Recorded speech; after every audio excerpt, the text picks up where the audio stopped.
Oh, that's a pretty cool character design, Naka, but what's his ability? Oh, well, you see, he has a native ability of swirling darkness. Oh, okay, that sounds pretty cool. But you said native ability? Does he have, like, a not native ability? Oh, yes, his father gave him the ability to ignore all magic. What? Did you not hear me? I said his father gave him the ability to ignore all magic.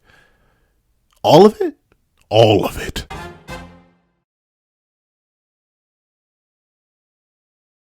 Thank you to our final patrons, Strawbones, 4765, Midnight Gemlord, Sean, and Artgoon. And a very big thank you to our $25 patron, Alex Ice Rose. Now, we're on this breakdown / discussion of the Demon King's power.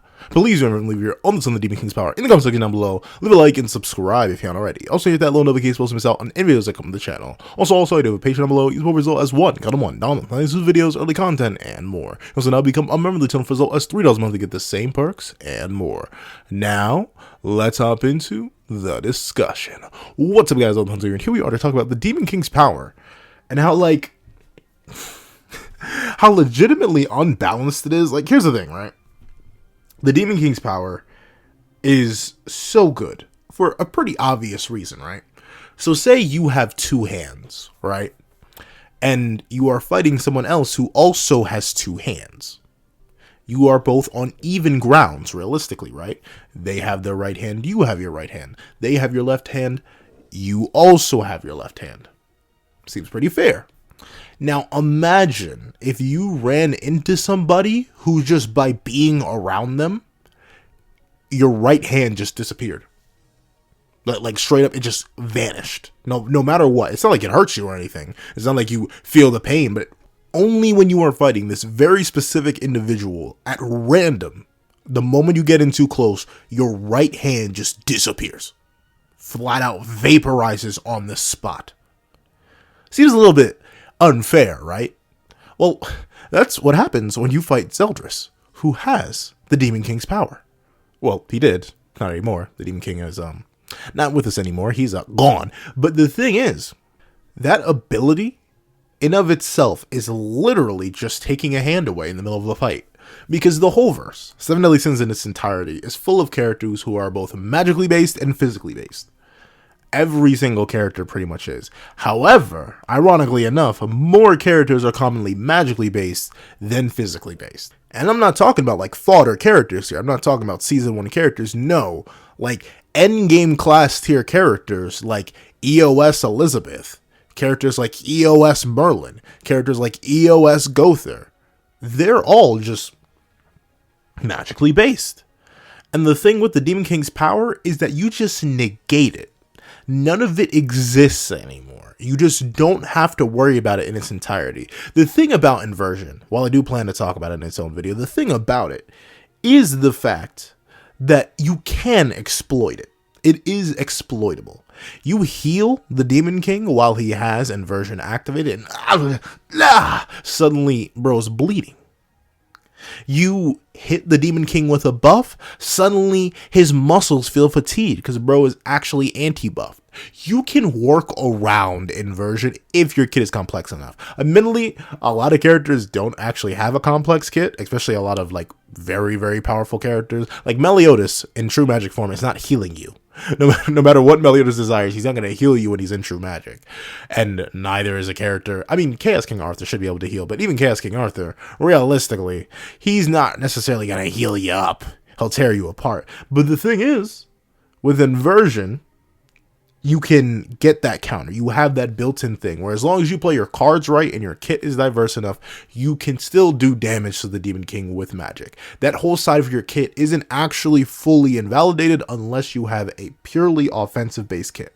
But the thing that makes the Demon King's power so much better, well, not necessarily better, because I say Inversion is better for some situations, but on a general front, the ability to just reduce all magic to 0 is so unbelievably cracked that it just breaks certain matchups. There are multiple characters who should be stronger than Zeldris. I mentioned a couple of them. End of series Merlin, Gother, for all intents and purposes, these characters should just absolutely annihilate, body bag, or ruin Zeldris and everything he hopes and cares for. But Zeldris can just stand there and ignore it. There's no way Elizabeth could ever beat Zeldris. It's just literally physically impossible because Elizabeth is not a physically based fighter at all. I don't think she's punched anything.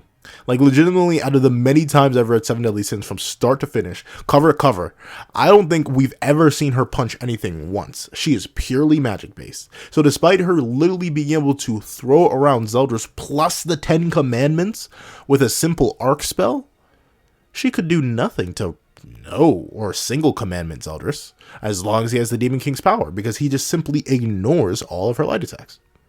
Because they're all magically based. Do you realize how crazy that is? Like, the thing with it is that it just invalidates so many matchups with Zeldris, because it invalidates literally half the verse. Like, even if we were to be generous and say that there aren't more characters who are purely magic based, which I say there are, instead of like every other character, I'd say is more mixed. Like, if we're talking about simply attacking types, a lot of characters can attack you on physical and magical fronts, but a lot of characters are also still purely magically based. There are very few, like, I'm trying to think off the top of my head, I don't think there's any character in the series that is purely just physicals. Like, unless you want to argue like someone like Dogeto is purely physicals, because all his thing does is increase his magical speed, but even, or not his magical speed, his literal speed. So maybe Dogeto and like, what's his name? Fittich? I think that's it. Like, those are the only two that maybe like purely just we are here solely with physicals, because our magic also just amp our physicals. But even then, I'd still say that's magic usage. You try to do something with Zeldris, and he just stands there, because you get nothing. You get absolutely nothing from it. And it's just the basic concept of the ability that's crazy, right? Because a lot of fictional verses are heavily based in some... Well, no, I can't say a lot of fictional verses, because, like, there are a whole ton of just young adult fiction books that are literally just people being people as young adults. But even still, like, imagine plopping Zeldris in other places. Drop Brody into JJK. Literally nothing that anything that verse can offer could even scratch Zeldris. Gojo could stand there and try to hit Zeldris with, well, if we equivalate energies. If we make all energies equivalent, then yes. Admittedly, there are different variations of stuff like that if you think curse energy is different, but I usually equalize energies when I do cross verse just because it's simpler. So, assuming we're going the simple route, Zeldris could literally stand there and let the entire verse open a super mega crazy Ukujuku domain expansion on him, and he would look around and be like, I mean, like, it's nice in here. I like what you did with the place, but I don't know what this is supposed to do. You could literally throw Zeldris, and then again, the planet would be destroyed, so maybe he would have some trouble, but you could put Zeldris in front of the Eternal Truth-Seeking Orb that Kaguya was making to destroy her dimension, and as long as you gave Zeldris like an indestructible platform, he could stand there and tank it, because he would just completely ignore it. You know how crazy, like, legitimately, the ability to just ignore all attacks that are not purely physical is bonkers, because there's no way around that. Like, legitimately, the fact that there's just nothing you can do about it. The only thing you can do is overpower him physically, which requires a lot of strength as it is, but still, overpowering him physically is your only means. In an equal stats battle, if you were to just throw Zeldris against a whole bunch of characters equal stats, he literally negates a majority of their moveset. Unless their whole moveset is named punches and kicks or named sword slashes, he literally just stands there and negates it all. And the thing is, that's like just the most basic application of the Demon King's power. Like, the ability to just ignore all magic. That's the most basic, bottom of the barrel, low level version of it. Zeldris can just stand there and be immune to all non-physical attacks. The other crazy thing is that he can just seal magic away. Like, he can just do that. He comes into contact with you. He literally planted his 10 toes. He put 10 toes down in a Droll's chest. And then Droll was like, uh-oh, my magic's gone. And Zeldris was like, oh yeah, I sealed it. I hope you're okay with that. I mean, it really doesn't matter if you're okay with that, because, you know, it's sealed. So you kind of don't have a choice in the matter. But regardless, yeah, your magic's sealed. So this is a solid GG. So you either want to join me or perish. Let me know. That is crazy. Like, the ability to not only just completely ignore all offensive magic, but say you have any sort of magic that supports you. Finish is getting too fast, slap him in the face. Bada bing, bada boom, his magic is sealed. Dogeto's moving too quickly, boom, slap him in the face. Suddenly his magic is sealed. Any individual comes in physical contact with Zeldris. Like, that's the thing. You would think that maybe getting in close quarters is a good idea, because, like, you have no other option. It's not like you can attack them from a range unless you're, like, hitting them with wind. Who knows? Maybe even wind will bounce off of them, considering it's not a real physical attack. But you get in close and suddenly, like, who knows? Your main source of amps, your main source of strength is all gone. And then that's the thing. If you reinforce yourself with magic or any type of energy, Zeldris just seals that all away.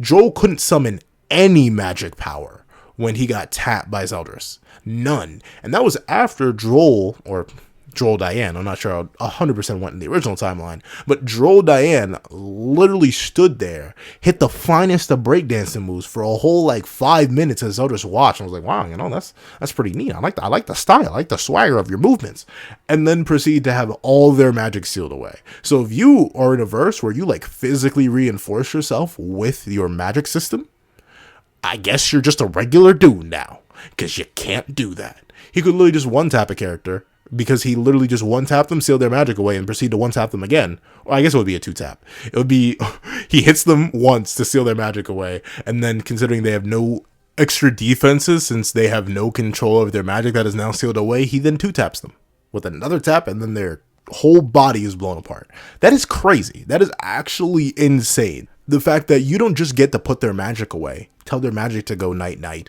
whenever it tries to hit you, but you also just get to tell their magic to go night-night if you make physical contact with them. And notably, this was an instantaneous process.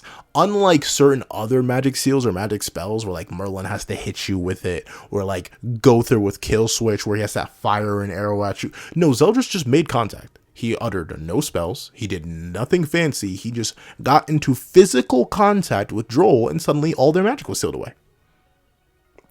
That is crazy. Like, at least other broken things within the series require some sort of prep time. Like, Absolute Cancel is a spell that is absolutely bonkers. Like, legitimately, the ability to just shut down any magic by either A, touching it with your magically induced hands, and or wiping out, like, a whole city-wide magical ability just because you can with Absolute Cancel. It's mediated by the fact that you need to say it. You need to speak the incantation, and then it gets used. Meanwhile, someone like Zeldris doesn't need to speak no gosh darn incantation. He just touches you while, I presume, wishing for your magic to be sealed away, maybe internally wishing upon a star or something like that, and then suddenly you're useless. Or not useless. If you still have good physicals, you still have good physicals, but you lose access to a very vital part of your kit. That's a little bit crazy. That is a little bit, like, if Zeldris were to make contact with Full Wings King somehow, admittedly that is very difficult, but if a Prime Zeldris were to make contact with Full Wings King, King would be done. I think it depends. He may have to start flapping his wings, because he would literally drop from the sky because his magic is sealed away. Crazy to think about. Bon, he'd be fine. Bon has physicals out the wazoo, so he would be perfectly fine. But still, the ability to seal magic away at the same time while being immune to all magic is absolutely cracked. And once again, there's no real stated way to counter this. Zeldris shows up in such a the ability itself shows up in such a weird time frame and weird period that we get so little of it. We only really get the ability established properly in the fight that's, like, right before the Demon King fight. Like, we get Zeldris, Cusack, and Chandler versus Margaret, Body, Ludishell, Merlin, and Escanor for, like, 20 chapters right before Mel wakes up as the Demon King. That's it. We get a 20 chapter span of this ability that is so cracked, and we get one glimpse of it, a hint, a whiff, in the early 200s when we have the flashback. But that's it. And I think, ironically enough, I think Nakaba knew it, right? I think Nakaba knew he couldn't make this a native ability. And I think I don't think so. Not entirely, because I believe the Demon King fight predates Zeldris, or at least the reveal of the Demon King's power. But, like, the fact that he went out of his way to remove the one weakness, like, if the Demon King had the Demon King's power in the fight against Meliodas, Bon, and Wild, they would have never won. Never. Because Bon giving up his life force with Gift would do nothing. He'd be like, okay, are you trying to do something? I don't know, your hand is kind of extended out to me, but I don't see anything. That's crazy. Elizabeth, The Demon King would have never gotten scratches from Merlin if he had the Demon King's power, ironically enough, because he wouldn't have had to worry about either magic affecting him, while he had to worry about healing magic affecting him because it was healing magic, and he inverts it. Kind of bonkers. There are so many situations where just being immune to magic is generally better. Like, legitimately, I'm not sure what the upper limits of it are. I'd say, like, the highest peak the limit goes is, like, DK mental level, mainly because we don't see anything higher than that. But hypothetically, could Chaos even do anything to a prime Zeldris? Like, I consider prime Zeldris the one with the Demon King's power and piety. Like, all pure external amps, bro, is nothing but gains. So, like, could Chaos even use the reality manipulation on someone like Zeldris? Because it is magic. Chaos magic is in fact magic. So would he just stand there and be like, oh, wow, you're doing a lot to the world around me, bucko, but I don't like that. You need to chill out. And then he somehow magically taps Chaos's chest, and then Chaos is like, oh, well, my magic is sealed. I suppose this is GG's. You have a fantastic night. And then he immediately plops. I don't know. That's the thing. The upper limits of this magic never get to get explored because it just appears for so little. And once again, I do think it's purposeful. I think Nakaba knew. He was like, I may have made this ability too strong. I think it's why he kind of limited the similar ability, the ability to be immune to all physical attacks, to the Supreme Deity. That's going to get its own video too, because the inverse and cross-verse implications that has is bonkers as well. But still, having the ability to completely ignore half a power system is bonkers. However, that's what I think. Please let me know what you guys think in the comment section down below. Thank you guys so much for watching. Please remember to leave a like, share, comment, and subscribe. And make sure that little notification will miss out on any videos that come to the channel. Also, I do have a Patreon down below. It's more as low as $1. Cut them one down on latest videos, early content, and more. You also now become a member of the channel for as low as $3 a month to get the same perks and more. Now, thank you guys so much for watching once again, and I hope you guys have a wonderful day. This is That with a Pencil, writing off.